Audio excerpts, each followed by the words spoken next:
Good day, Internet. This is DTNS Live for Friday, April 25th, 2025. From Studio Animal House, I'm Sarah Lane. From Studio 7 in Los Angeles, I'm Tom Merritt. From Columbus, Ohio, I'm Robb Dunewood. And I'm the show's producer, Roger Chang. Daily Tech News Show Live is made possible by its listeners. Thanks to all of you, including Miranda Janelle, that Charlie Newton, Justin Zellers. All y'all are the best. You are the best. And welcome one and all to DTNS Live. This is the show where we discuss the tech news to help us all understand it a little bit better. Robb Dunewood, how you doing? I'm doing good. I got the new brim on. Red I like the new brim. My wife has been asking me, like, what are you doing with all these hats? Because I have them, like, lined up on the couch. I got about 6 of them there, trying to figure out which one I was going to wear today. Mm-hmm. So that's a good-looking one. What style of hat would you call that? I mean, I feel like, well, Roger, I don't know if you even have any hats because you never wear any, but Tom and I both have quite a few hats, but Robb has, like, the cool hats. Yes, he does. He definitely has cool hats. What style of hat is that? This would be the mid-brim straw fedora. Oh. With a little, just a tad bit of flip on it, so that it's kind of folded up a little bit. It's kind of Gucci-esque. Yeah, you're looking good. All right, well, Roger, do you have any hats? Yes, they are all weather beaten because I wear them exclusively outside. How many are there? I would say 2. I have 4, and I don't know where the other 2 went, so now I only have 2 more. Or 2 left. Hats can kind of be like socks in that way, where you're just like, where did the hat go? Where did that sock go? All right. Oh, well, the hat is gone. Yeah, it's weird when you start wearing hats on your feet because you ran out of socks. Well, that is weird. That would be a problem. Yeah. I've done that. Well, I've tried to put a beanie on as a sock. Because I thought it was a sock and there was no lights and it was like 5 a.m. in the morning. Yeah, no, I could say like the stocking cap, the beanie, the toque. Mm-hmm. Well, we could talk about hats all day, and maybe we will at one point, but today is not that day. I definitely could. Today is a day to talk about tech news, so let's get into it with the quick hits. The Financial Times reports Apple is planning to shift all U.S. bound iPhone production to India from China by the end of 2026. That would double the amount of iPhones that Apple has made in China. 80% of the 60 million iPhones or so that are sold in the U.S. annually are made in China right now. Intel CEO Lip-Bu Tan announced that starting September 1st, employees must return to the office 4 days a week, up from 2, citing inconsistent remote work compliance and the belief that in-person collaboration improves communication and decision-making. Intel also reported Q1 revenue was flat year over year at $12.67 billion and forecasted Q2 revenue below estimates. Facebook announced that it will begin lowering the reach of so-called spammy content and make it ineligible for monetization. Spam comments are determined by a few different behaviors, including unnecessarily long captions, excessive hashtags unrelated to the content. We've all seen these. It will also target networks that create hundreds of accounts to share the same content. Speaking of Meta confirmed it laid off employees in its Reality Labs division who were working on the Oculus and the Supernatural VR workout app. Meta did not say how many. The Nintendo Switch 2 pre-orders went live in the U.S. and Canada on Thursday, and they're long sold out at Walmart, Best Buy, and GameStop too. Sorry, unless you were one of the ones who were able to get in to order one, which will be arriving on June 5th. Yeah. Show of hands in the audience. Anyone got it? No. I tried. Nobody? I tried, but I just wasn't able to do it. Yeah, well.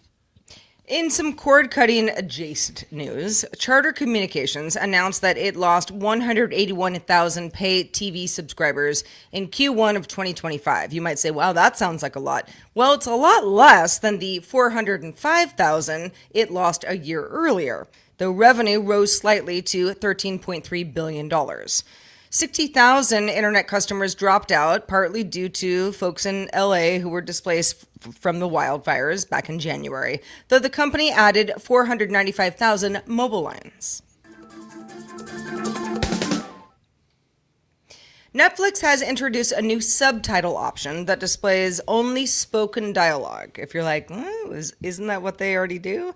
What it does is removes things like a sound effect note or who is speaking something, which is largely for closed captioning type stuff. This is something a little bit different for people who are just like, I just want to have subtitles that are, going along with the thing that I'm watching.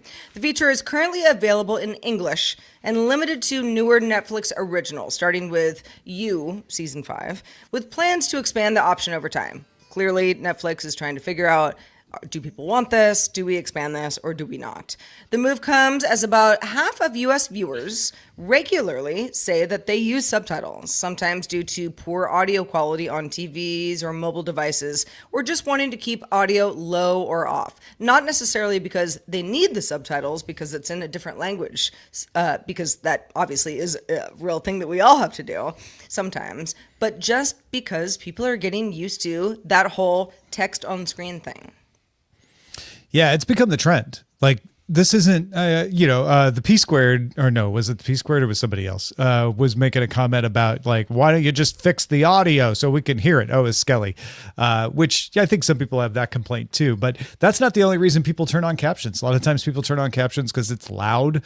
They got kids running around. That's me. Or they're doing something else and they just, want to have the captions on because they're not able to hear all the time. So that way they can just read and see what's happening. It's become more common to have that on. I don't do it most of the time. Do any of you? Yes. It is 90% on across everything. I wouldn't say 90 for me. I mean, there was a time where I remember being, a friend and I were watching a show, captioning was on, and I was like, why are we doing this? And they were like, I don't know, does it bother you? And I was like, well, no, not really. All right. And I realized that as my eyes got kind of tired, even though it's a little counterintuitive to be like, well, if your eyes are tired, why do you want closed captioning? It does sometimes when you're tired overall. For me anyway, I feel like, it helps me stay a little bit more engaged. It actually fills me in because if I'm a little tired of not looking at what's happening on the screen, like I'm looking at my phone, I can just peek up and see the dialogues. Like, they're talking about so-and-so character. And I was like, I can you sort get of some like contextually, keywords, right? Yeah, I can contextually weave together what was happening without having to go through the laborious process of winding back where I lost track and pick up from there. According to Duolingo, I have been trying to learn Spanish now for 204 days.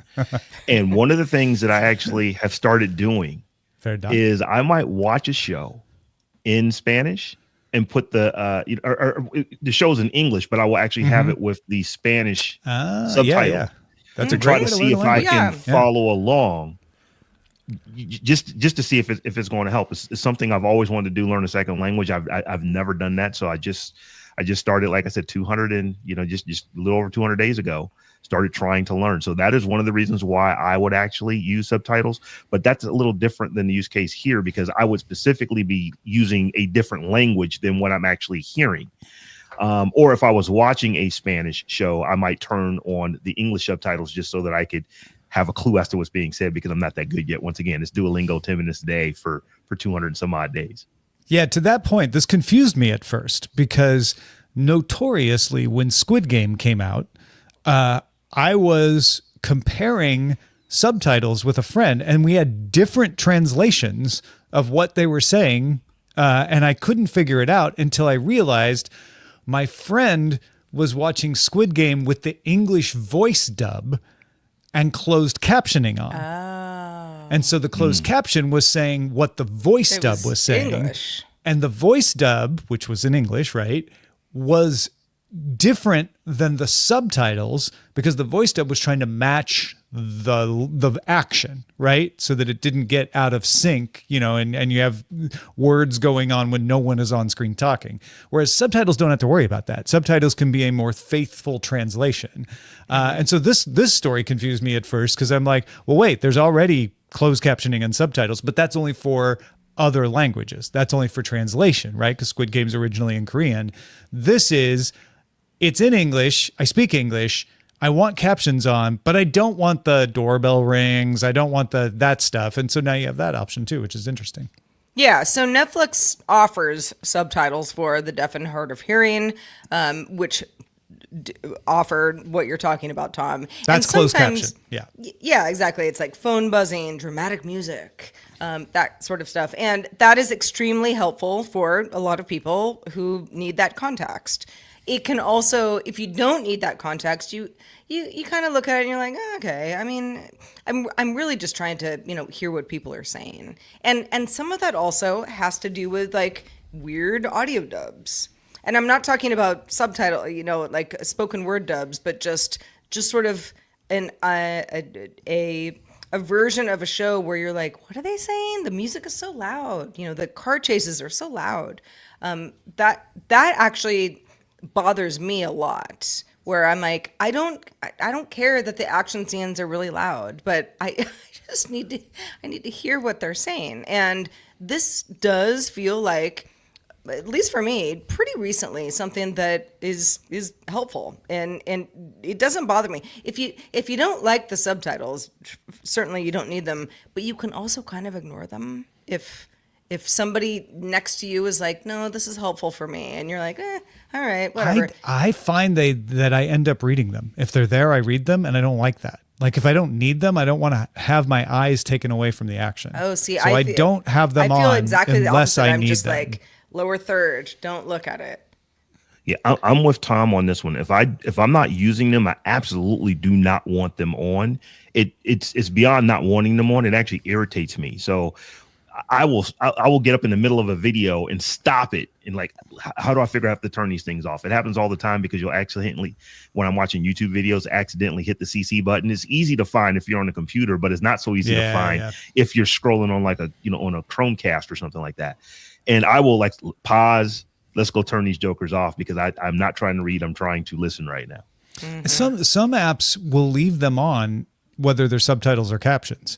So if we watch, say, a Korean show on Disney Plus and turn on the subtitles, the next time we watch Andor, or something, it'll have the subtitles on in English, and we're like, no, we don't need them now. We only needed it for the Korean show. Oh, because it was saving your. It just keeps it like it's either on or off. Whatever you last did is what it does now. It's funny that you both say this about subtitles because I mean, I'm not watching a movie or a TV show in another language every single day of my life, but I try to. I try to watch international stuff pretty regularly, and if it's in a language that I don't speak, I have to read the subtitles. I mean, that's a big part of the show or the movie, and I never feel like, oh, it's taking me away from anything. You just kind I don't feel that it's way. like your if I eyes need just get them. trained to do it. But I'm with you. I don't mind subtitles when I need them. What I mind is when I don't need them.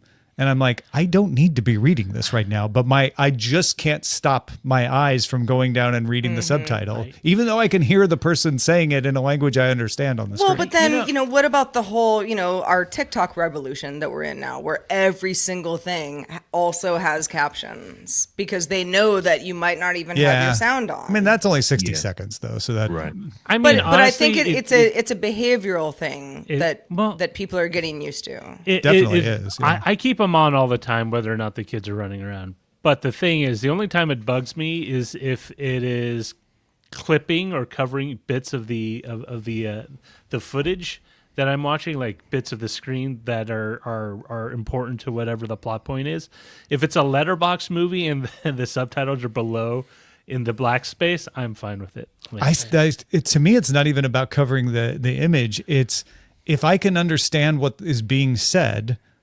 It's annoying that I can't stop myself from also reading it and sometimes getting ahead of the character. And then I feel like, well, I'm not really experiencing the acting the way I would if I had them off, Now there's Whereas, a show like you say, Sarah, if it's a Korean show, I'm getting better at Korean, but I still can't understand it fluently. So that's fine. I don't mind it then because I need it.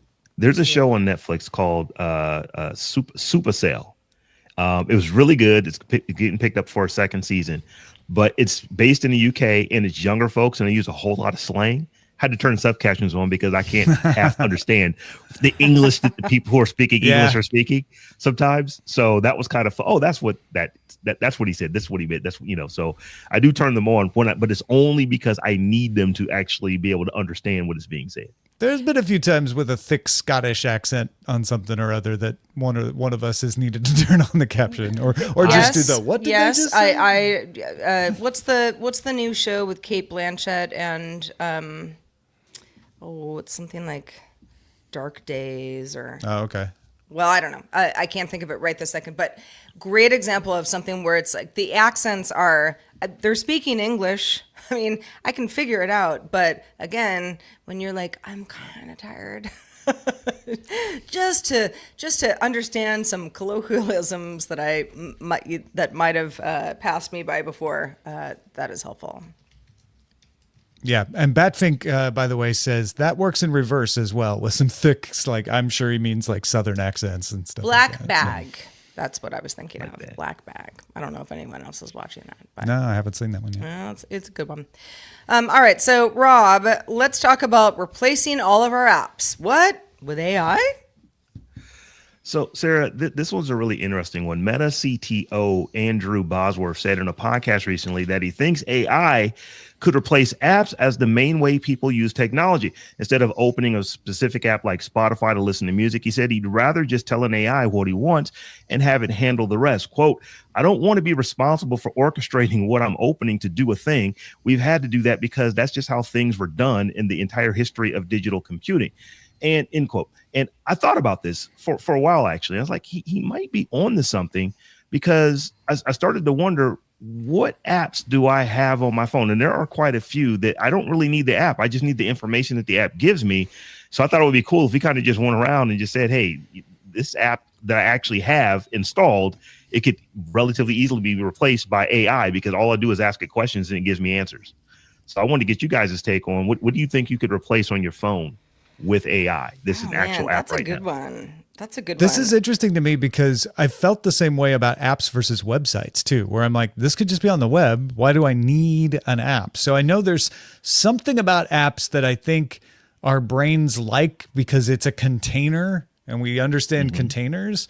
But that said, I think a lot of the stuff could just be done in API and we just say like, I need to see today's weather, and then boop, doop, doop. I mean, it tells you the 5-day forecast. I figure anything that you could stick on a widget on your home screen could easily be done through an AI, right? Like weather, sports scores. Yeah. Like, hey, what's traffic? Anything that is easily widgetable. However, when it comes to things that I generally feel need more security, like, hey, how much money do I got in my checking account to cover this check I wrote? I don't know if that's something I Why?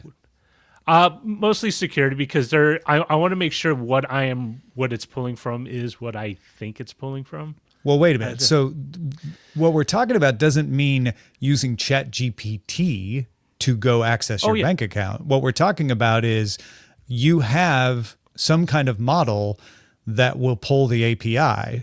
That could be at the operating system level, which would be no more or less secure than your operating system. That definitely could be. It's and weird that's the way Apple's doing it right now, and that's the way the Gemini Flash model works too.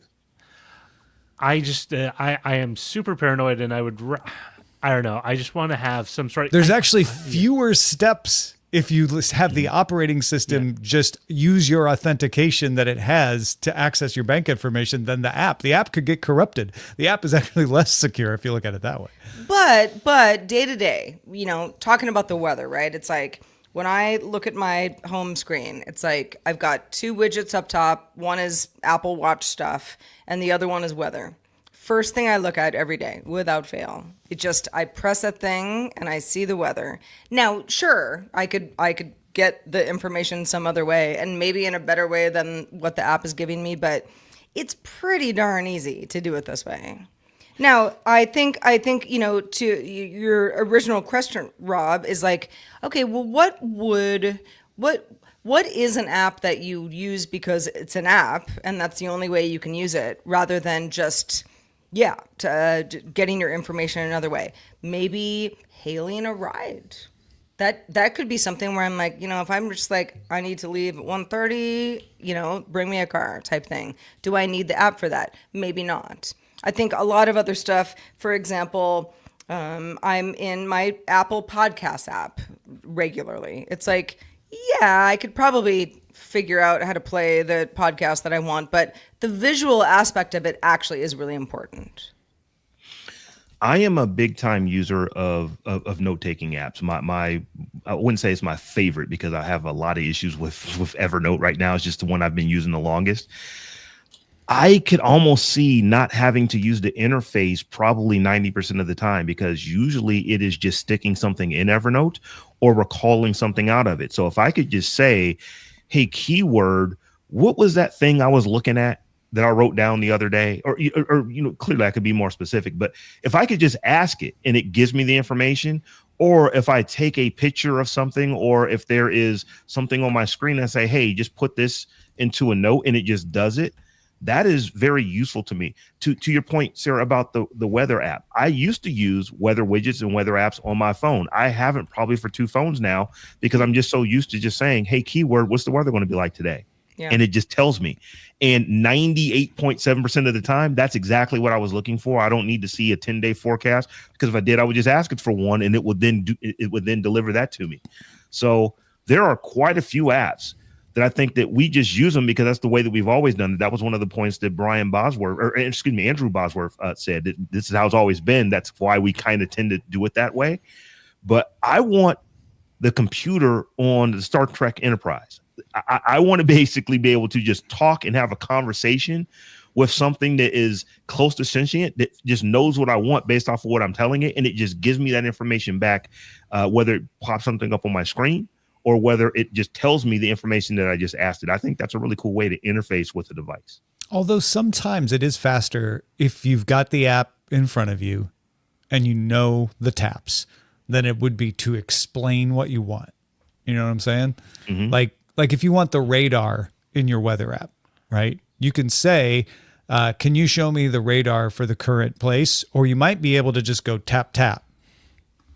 50-50 on which is faster. And then if you're in a loud situation. Also, if I'm in a public space, I hate talking out loud unless it's to another person. I just bugs. It's both. It's a social thing, but also for me. I pulled up my most frequently used apps to see which ones I think, could just go away. Messages.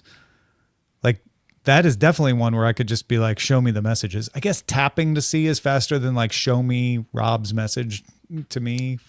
Oh yeah. But that's one I could see. Yeah, I think we're getting to the crux of it's like is tapping easier than saying, oh, I want this thing. Sometimes. And knowing that you're going to get the same answer. And not everybody's going to have the same answer for that. For example, when I use my Echo Show, which I have in my kitchen, I talk to it. I never tap on anything because I'm just used to it that way. I probably could get things done faster by tapping on things. So unlike Andrew Bosworth, I don't know that I would want the apps to completely go away, because apps, they have a certain utility to them, a certain structure, the data structure. You can do things. You can tap oftentimes more quickly than you can ask it to get the information out of it. But I want the choice, because I think that a lot of times I just don't need the app. I literally just need the information. Yeah. If I am trying to, for example, things that I don't use in Google Maps regularly, like if I am at an amusement park and I want to find one of the people that I'm with or whatever, I got to actually remember, how do I actually turn this on and pin this and do all that kind of stuff? Or can I just say, show me where such and such a person is, and put a pin on their phone so they know where I'm at. And those things just happen because of the conversation that I just had, as compared to me having to go and try to figure out how to do all those things. So this is the thing, like when he says AI, is he speaking specifically about voice commands, or can it just be like a simple gesture on your phone, like you do to unlock? Because one of the things, again, it's not that I don't speak to my phone, but generally I don't like doing it. It doesn't always have to be voice. You're right. Yeah, exactly. Like if you could do a gesture, say like a gesture like find my kids because they're running around, they're already pinned. I just do a gesture on the phone, it automatically pulls up. That'd be perfect. But if it's something where I'm just talking all the time, it's like, hey, I lost my kids. I want everyone at the theme park to know I'm a crappy dad. Where are they? Kind of thing. Yeah. I'm not sure if I'm comfortable with that. And it could just be one interface. There still could be tapping. Like someone was asking in messages, what about attachments? You could use a large language model interface to be like, show me my messages, or I want to send a message to Rob. And it's like, great, what do you want to say? I say it, it types it out. I'm like, and then I realize I want to attach something. I could tap from within that interface, right? I think that's one of the things Bosworth is saying is you don't need an app that's specialized for every single thing. There are redundant things like attaching and typing that could just be handled through one interface. Yeah, I'm for this. Like I said, I don't think I want the apps to go away altogether. I still want them to be there. But if you give me an interface that is multimodal and I can go across a bunch of different apps and just get information in and out of them very easily, I am all for that, because I'm inherently I'm just lazy. I don't like to press buttons when I don't have to. This is another good one. James says, what about giving permissions? I give permissions based on the app. You give permissions based on the data source then, based on the service. Yeah. Well, folks, if you have feedback about anything that gets brought up on the show, there's all kinds of ways to get in touch with us, including all of these social networks. We are DTNS Show on X, Instagram, Tumblr, Threads, Blue Sky, and Mastodon. For TikTok and YouTube, you can find us at Daily Tech News Show. A Sydney radio station has been using 11 labs to generate one of their DJs. Tom, is this a real DJ? Yeah, well, no. No, it's not. Workdays with Thigh, spelled Thy, is a music show on the Sydney hip-hop radio station CADA, C-A-D-A. It's been on since November. It's your typical radio station, right? Like they play a song. You got the hits. The DJ comes on and says, that was a Pata by Bruno Mars and Rosé. Next up, here's Kendrick Lamar, and then on they go, right? So I'm literally pulling that from one of the clips that I listened to from the station, to be honest, because that's the kind of stuff they play. ARN Media, which runs the station, confirmed to the Financial Review that while Thigh is generated, the host's voice and likeness are modeled after an actual employee they say is in the company's financial department. So some people are upset about this, that they didn't disclose that Thigh. They didn't know that Thigh was not, but an actual person. Some of the question is like, well, if you didn't notice, does it matter? Like it's, so let's listen to a little of Thigh. Now, obviously we know that this is generated now, but here's an example of what Thigh sounds like.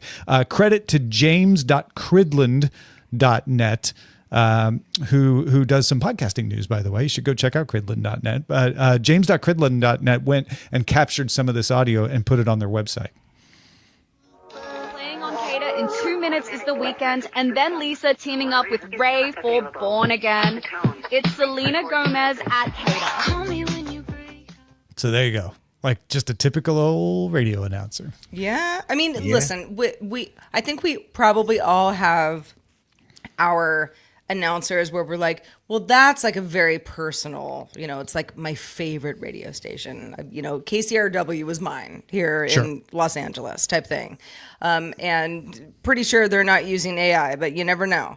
But for the most part, when it's like, if I'm just talking like pop music, hip hop, I don't know, 70s, like who cares what it is?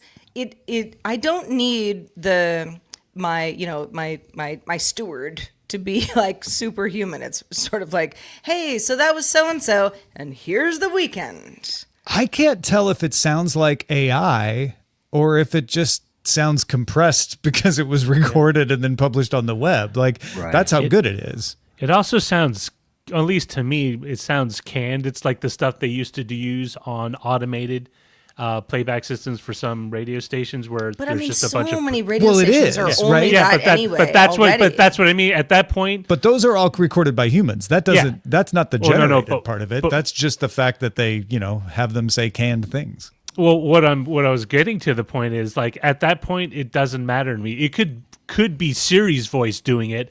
it wouldn't change how Yeah. my feelings for whether or not. And that's CADA has different. some DJs that do live events and like talk to listeners and take calls and all of that. They're not replacing those. This is workday music where they were just having somebody can it as a human anyway. And so now it's faster because they just have it generated on the fly. I mean, I don't know how much the rest of you tried to call into radio stations as children, but I did that Never. quite often. Tom, I'm going to guess you did too because you ended up working at a radio station. But yeah, my local radio station, 92.3 KREO, which was the, like the pop station in my town. They, you would call them and sometimes it would be busy or they just wouldn't pick up, but sometimes they would. And you would talk to the DJ and then you would ask for a song and you'd get your song played. It really did work that way at one point. So it was like this magical thing where when I realized like, oh, a lot of the stuff is this is all just, canned. They're not taking phone calls. They're like the DJ isn't there right now. It's just, a playlist was made however long ago and now they're just playing it, with some interstitials, which doesn't bother me either. But I felt like that was pretty obvious. From going from that model to something like what you're talking about now, Tom, I don't know that I would know the difference.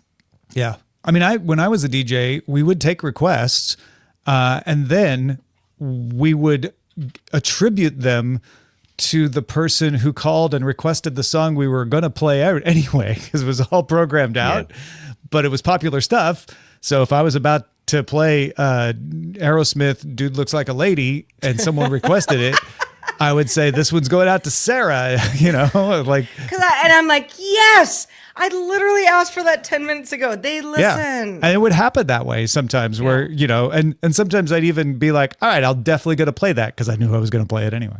So my roommate, he was a DJ in college at the college radio station. And I just remember him telling me, this is what we do all the time. It's like, you call it if you want to. We're going to play what we're going to play. It is just that if you happen to call in and what we're going to play is within the next 7 to 10 songs, you get the credit for it. Yeah. And I was like, it makes people feel good. Just ruin my, my thought of I was so important that I called in and said these things.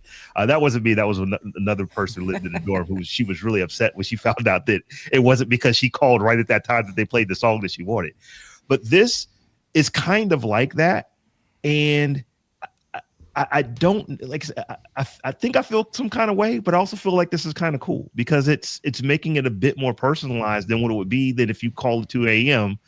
and you just get the answering machine and the song you happen to request comes up within the next 20, 30 minutes.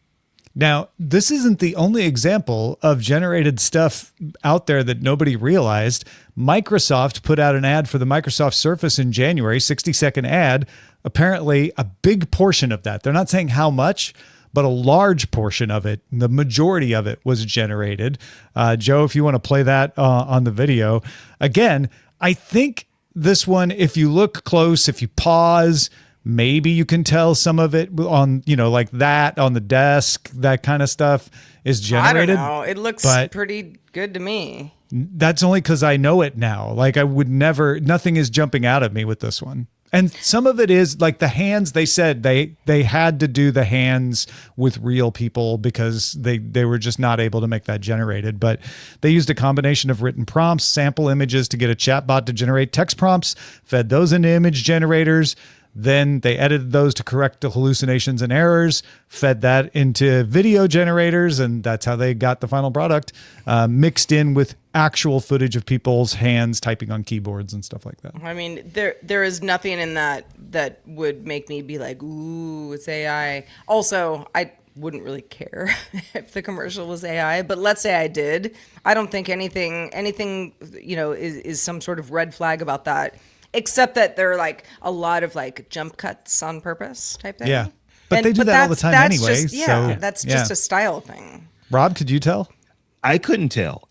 Here's the thing. I don't think that we have got to the point where we've just jumped the shark yet, but I do think that we're getting close to where we just don't care anymore. If it doesn't look like it was AI generated and it's a commercial, who's really paying attention that closely to commercials anyway, that you care about that it was AI generated versus done with 100% with humans. Some It folks depends are on going what to they care. generate, right? Like generating a bunch of shots of people typing. I'm fine with that. If they were generating something to say like the Surface can do this, and it's like, well, actually it can't. They That would faked be that an up in a issue. video. That would be a different thing. But that's not what they did. Right. So And it's contextual, like depending on what the material is used for, right? If you're just doing an ad, but if it's something important, like, hey, your representative is talking, your congressional representative is telling you something, and you find out that whole speech was just, That stuff gets caught really fast, though. Well, but my point is that stuff you would take more umbrage with that than just an ad for a product, like there's a different value set that you apply to it.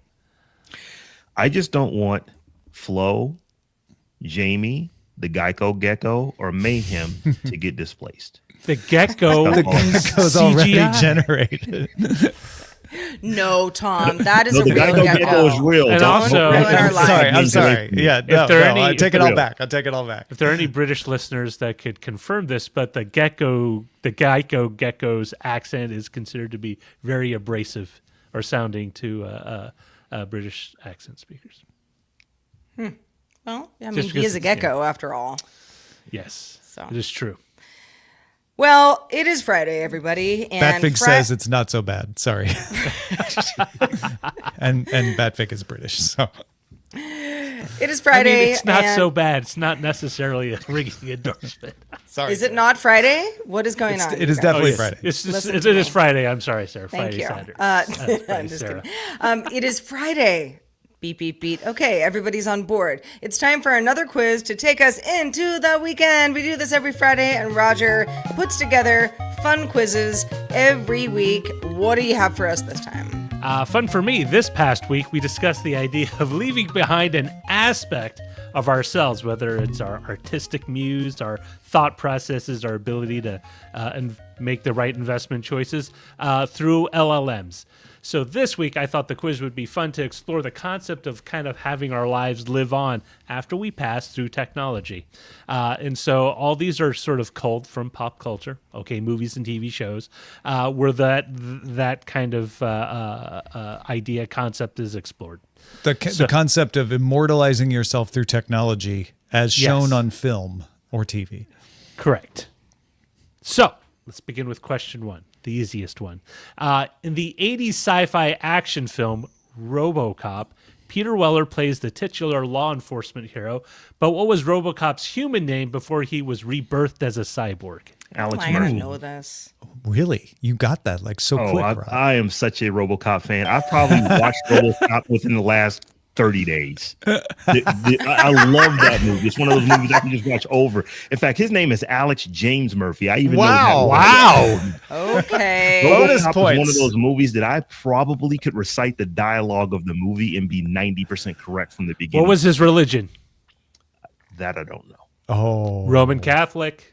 It was very Roger, stressed. like you Are knew you that sure? without No, looking it was up. because that's one of the elements when they went through the personality composite of picking up someone to turn into RoboCop. Man, you couldn't let Rob have his moment, huh? I'm sorry, Rob.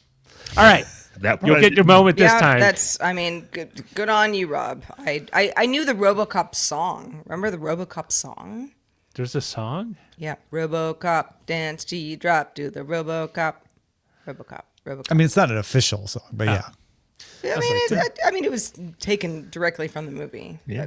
Oh, it was? Oh yeah. Oh. RoboCop 3. I did a cheerleading Oh. routine to it. RoboCop 3. The one That's I why didn't watch. recognize it. All right. In question number 2, in this 2025 movie directed by South Korean director Bong Joon-ho, Robert Patterson plays an expendable worker who gets cloned and revived each time he dies.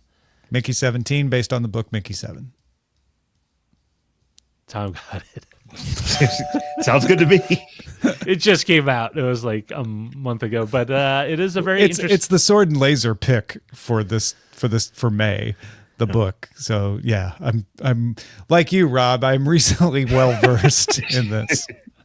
It's just a happenstance. I hear mixed things about the movie, but I want to watch it. I think that whole concept. It is Yeah, I very haven't Rick seen and the movie Morty. yet either. It's very Rick and Morty of the whole like. Apparently, they changed the name from Mickey 7 because they wanted to kill him more times.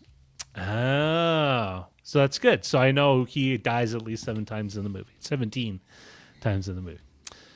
All right, question 3. Keanu Reeves starred in this 2018 movie whose plot revolves around a neuroscientist who brings back his family members back to life after they have died in a car accident. I know this one too. Go for it, Rob. Replicant. Replicant, Replicant. because replicas. Oh, replicas. replicas. If we're in Okay. sci-fi, you're in my wheelhouse. Yeah. These are the movies that I rock with. It is a very interesting concept because in the movie he creates these Keanu Reeves' character is working on a project for the military to kind of have these synthetic bodies that they could put real people into in order to do warfare and all that, but it finds out that people don't gel well with waking up in a robot body because they expect to feel certain sensations in their bodies that don't exist in the synthetic one. He resolves that with a cyborg human interface thing, BS. But he puts his family in there, and he then has to run away from the government because they want their money back because they didn't spend it. They didn't spend it to bring back his family. Yeah. Typical fraud and abuse. I know. I mean, Keanu geez. Reeves. Good job. Dodging bullets on that one. All right. Question 4. I'm going to see who gets this first. In the Star Trek series, this device is used to recreate people, both fictional and deceased, for the benefit of the ship's crew. Question: Star Trek or Star Trek TNG? Because there's a difference. Star Trek or Star Trek? Star Trek: If The I'm Next Generation right, or the original series? This would be in TNG forward, but Yes. not original series. Although, if you watch Star Trek, the animated series, it also existed back then, too. It did? Yes. It was a plot for one of the episodes. Under the same name? I know the answer, but I want to let somebody else answer. No one else knows? No, I know too. It's the holodeck. It's the holodeck. But yet, I don't like the way you worded the question Like because you Roger said in Star threw me under Trek. the It's not bus Star on this Trek. one. If you're going to go to the original series, you'd have to go to I think episode 17, where there was a transporter issue, and someone got stuck in a buffer, and But anyway, that's neither here nor there. Was Wait, but how- did the animated series TNG. call it the holodeck? Or I did, but it was. it was called the Rec Room. Yeah, they didn't actually have a holodeck, and the holo projection hadn't gotten to the point yet. But that's what that hollow room, or that's what that rec room did. It's the same replicated- concept, It's yeah. the same exact Same concept. concept. And they, maybe it was a different episode, but the crew gets shrunk down, and then Captain Kirk has to use like a pin to activate the door sensor to slide the door open because they're at the bottom of the door sill. Yep. Yeah. I don't know. It's neither here nor there, but just a little bit of Star Trek trivia in question 5. All right, this is an 80s movie. So in Deadly Friend, Christy Swanson plays the deceased girl who's brought back to life by a caring a computer prodigy neighbor who implants a robot's processor in her brain. However, then she goes on a homicidal spree. Who was the famed and prolific 80s director who directed this horror movie? 80s. Prolific 80s director?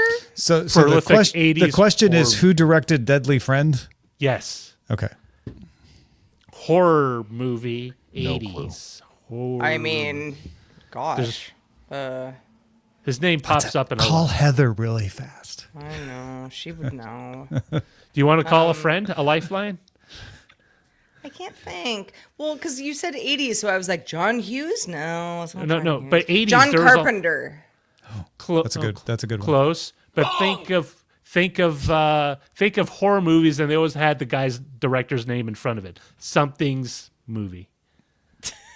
I don't know. John Carpenter.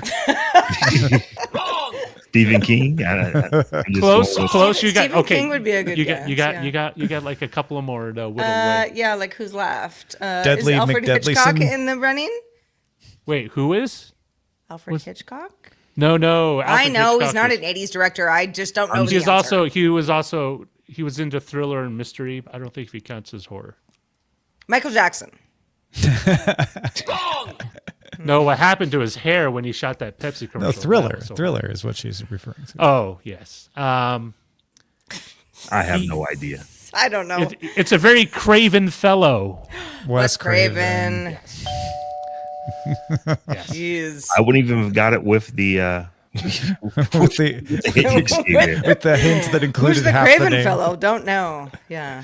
It's but it was a very interesting movie. It was like the first, like, he brings back this woman played by Chrissy Swanson, and he just puts the chip straight in the central cortex, and then she goes around and, like, her hand, she does this thing with the hands, so it's like the pincers of the robot, and then goes around people. Fun. It is. I mean, Ripped if you from like the horror headlines. movies. All right. Question 6. This Netflix series explores a world where consciousness can be transferred to different bodies through the use of a cortical stack. Altered Carbon. Bingo. This was also a sword and laser pick at one point. And Altered Carbon had one of the coolest displays I've seen at CES, where they literally had the bodies. I think it was CES 2020, if I remember correctly. Really? When people thought missed that they were that. like real live bodies and stuff Oh, like wow. that because they look so good. But what was it Yeah. doing at CES? Like, That's what were where just they showing? Promoting Yeah, they the were just- movie. Oh, promoting or the the movie. series, I mean. All right. Question 7. In the Apple TV Plus series Foundation, Harry Seldon, the developer of Psychohistory, manages to store himself in a digital format who reveals himself to the world from this artifact that's stuck on the planet Terminus. Or planted on the planet Terminus. This is not just in the Apple TV series. It's also in the books, right? It's same Yes. Yes. But I Does thought anyone the know? Apple TV Plus spin would make it a little more relevant. No, I'm just saying it's the same thing in the book. They didn't change the name. No, for the they did Apple not series. change Yeah, it. okay. Yeah. I still don't remember what it's called. Starts with a V. The Vault? That would be correct. I feel like I'm cheating because the sci-fi stuff, like this is what I consume. I think you when are I'm not cheating. podcasting. That's what I think. I'm sorry. You know, this is the thing. I thought Sarah it would is be certainly okay cheating. because Len wasn't on today, and I thought, hey, maybe everyone. I'm sorry. I apologize. All right. Last question. In the Amazon Prime series Upload, humans can upload their consciousness into a virtual afterlife of their choosing. Where is this place that the protagonist, Nathan Brown, finds himself after he dies in a car accident and gets uploaded to this world? Well, way to spoil it. Okay. I know this. I don't know. He uploads himself to some sort of version. Yeah, what's the place that What's that he the gets place that that he ends up called? Yes, in this virtual world, he ends up in a specific community. Yeah. Is it the Woodland Country Club? It is sort It's of like a that. neighborhood name, right? Yeah, but think of it more of like you have a nice view of a lake. Lakeview Country Club. Roger. What are you, both in cahoots? I've had it.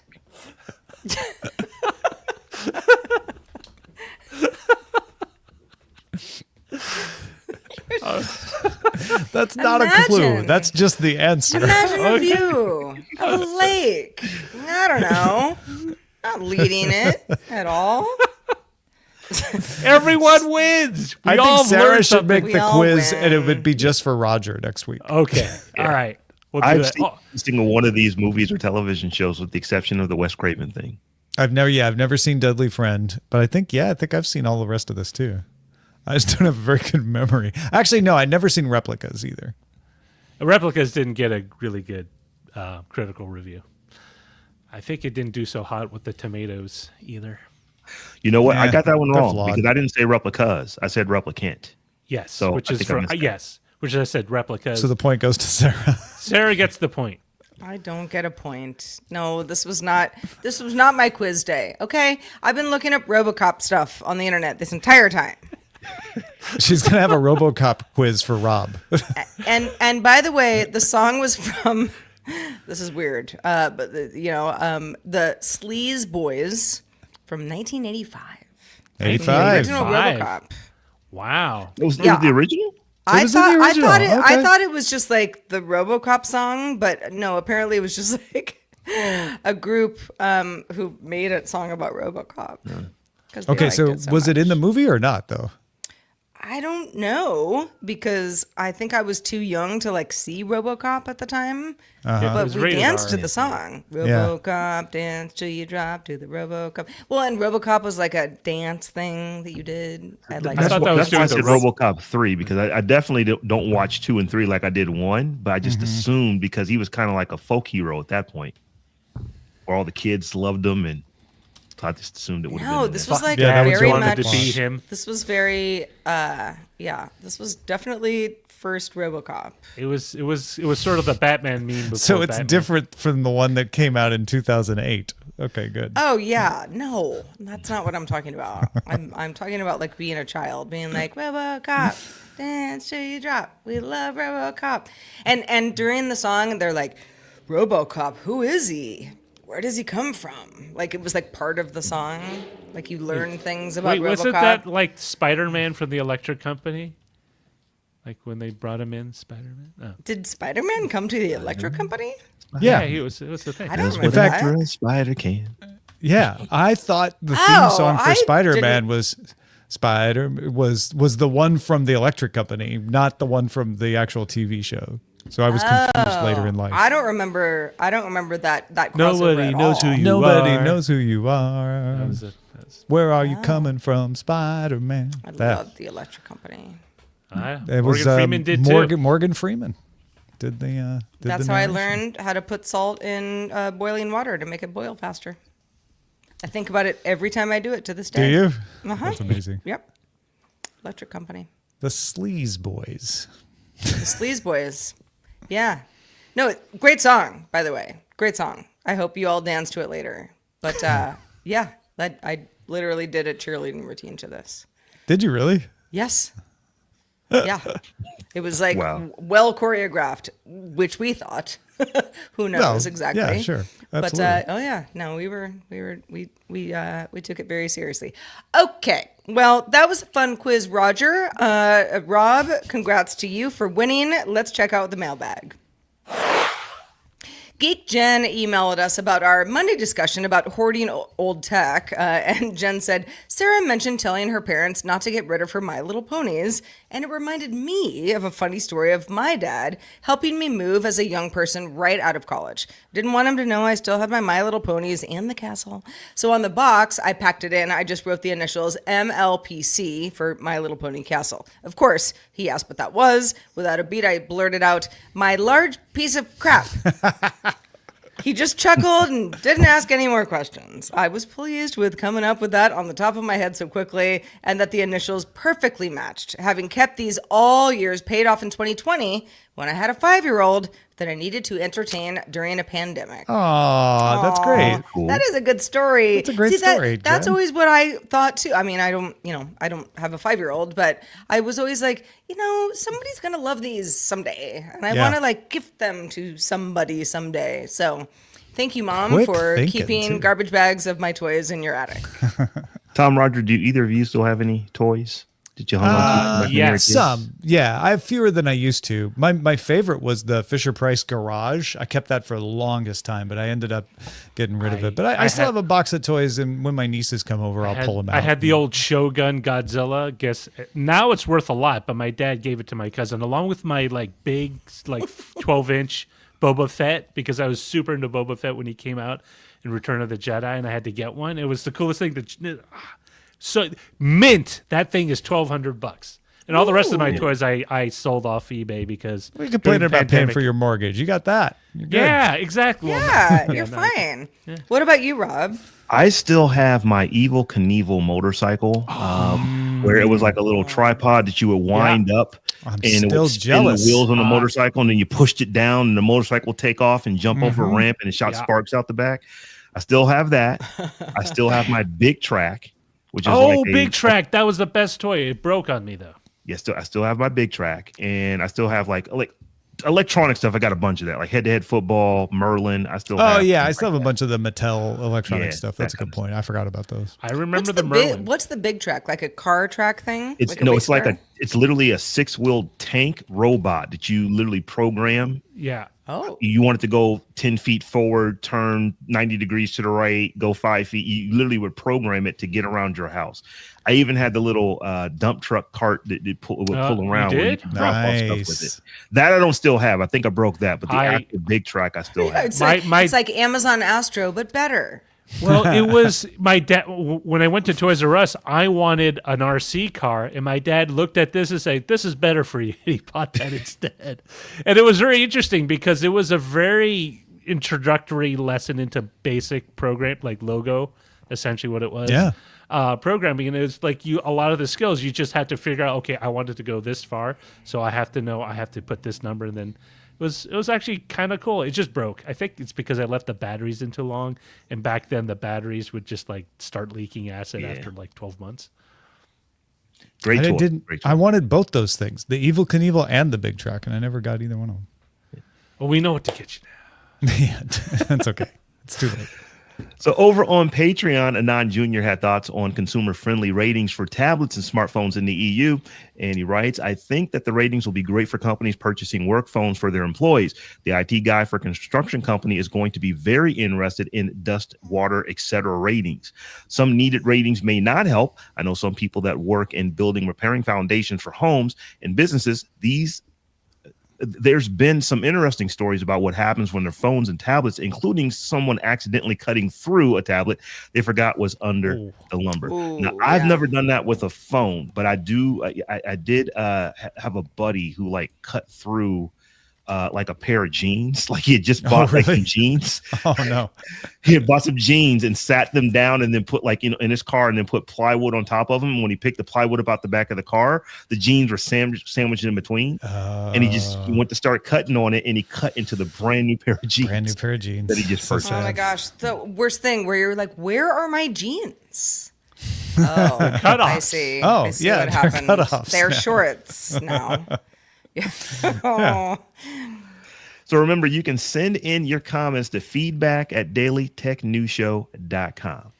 During the live show, people submit titles over at showbot.tv. That's dtns.showbot.tv. Our top vote getter from Batfink is I Ain't No Holodeck Girl. That's fun. That is fun.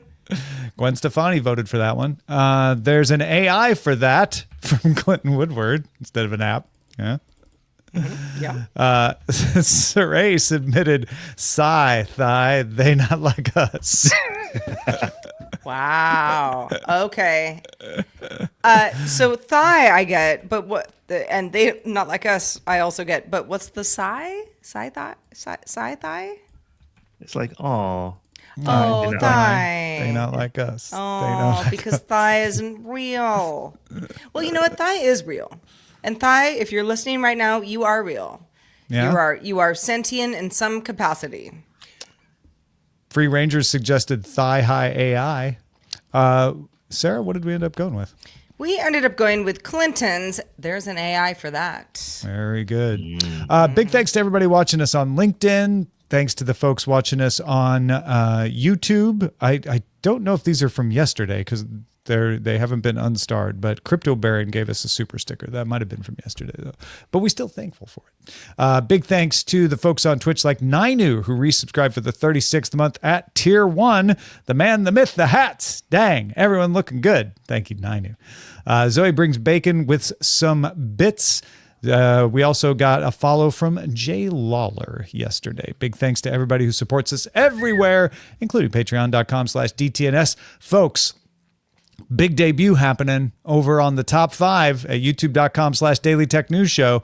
It's the first top 5 appearance of Seven the dog in our top 5 pet tech you need. Hey. Seven's gotten big. If you haven't seen him in a while, he's parading through the top 5. You got to go check it out. And if you're a pet owner, you want to check it out. Top 5 pet tech you need at Daily Tech News Show on TikTok, Instagram, and youtube.com/Daily Tech News Show. Aw, can't wait to see Sev in his big film debut. Yeah. His top 5 premiere. Yes, hopefully the first of many.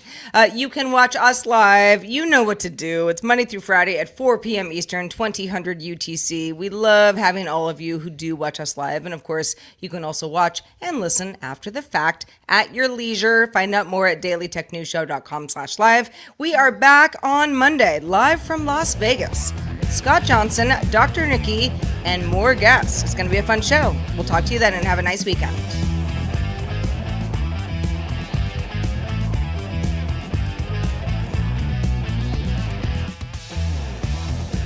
This week's episodes of Daily Tech News Show Live were created by the following people. Producer and host Sarah Lane. Host Tom Merritt. Host Robb Dunewood. Producer Roger Chang. Video producer Joe Kuntz. Producer at large Anthony Lemos. Social media producer and moderator Zoe Dutterding. Our mods: Beatmaster, W. Scottus 1, BioCow, Captain Kipper, Steve Guadarrama, Paul Reese, Matthew J. Stevens, aka Gadget Virtuoso, and J.D. Galloway. Mod and video hosting by Dan Christensen. Music provided by Martin Bell and Dan Luters. Art by Len Peralta. Acast ad support from Tatiana Matias. Patreon support from Tom McNeil. Contributors on this week's show include Justin Robert Young, Scott Johnson, and Andrea Jones-Roy. And thanks to all our patrons who make the show possible. This show is part of the Frog Pants Network. Get more at frogpants.com. Diamond Club hopes you have enjoyed this program.